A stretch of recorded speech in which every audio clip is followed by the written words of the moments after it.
What have liberals ever done for us? Sure, they gave us liberty, metropolitan intellectuals, and soya lattes. But where did they come from?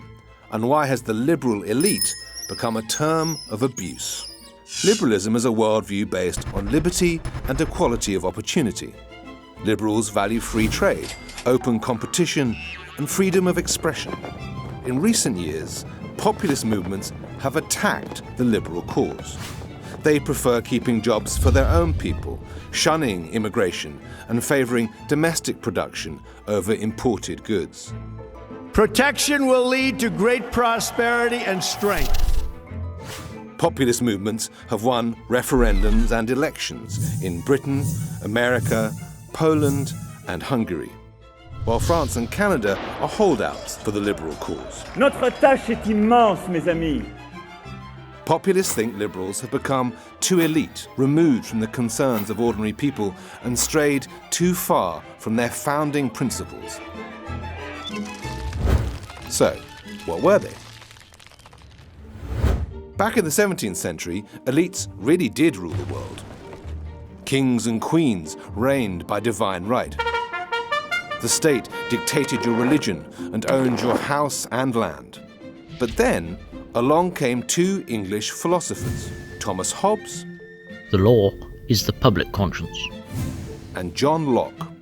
The end of law is not to abolish or restrain, but to preserve and enlarge freedom.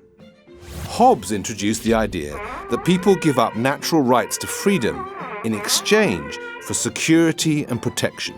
According to Locke, this social contract was rooted in the duty of all individuals to respect the rights of others. The liberals that came after Hobbes and Locke believed in equal opportunity for all. Well, all white men. They said people should be allowed to keep the fruits of their labour and have the freedom to fulfil their dreams. Instead of going to war to gain wealth, countries should embrace trade and treaties. This new philosophy would be put into practice most diligently on the other side of the Atlantic. America was founded on the principles of equality and individual liberty. It became the world's first liberal society. We hold these truths to be self-evident, that all men are created equal.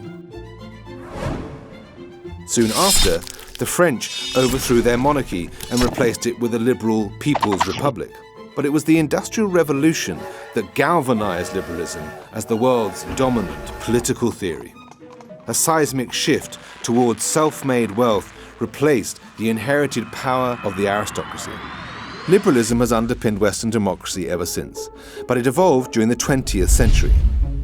Across the world, liberalism has made more room for government involvement, providing education, welfare, and regulating the markets.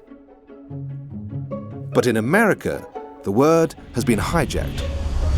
Liberalism is now used as an insult to describe left-wing progressives who support political correctness and bossy governments. Populists argue that today's liberal elites are just as powerful and aloof as the old aristocracies. Rampant commercialization and globalization have left many people behind. We've been here before. In late 19th century America, so-called robber barons formed vast empires and accumulated massive wealth. Politics became corrupted, giving a sense that society was dividing into winners and losers. But a succession of reformers, like President Theodore Roosevelt, took on these business aristocracies and cleaned up government. All this helped to enhance social mobility. Just as liberalism reformed itself then, it must reform itself again. The rise of populism is not the death knell for the liberal project, it's a call to action.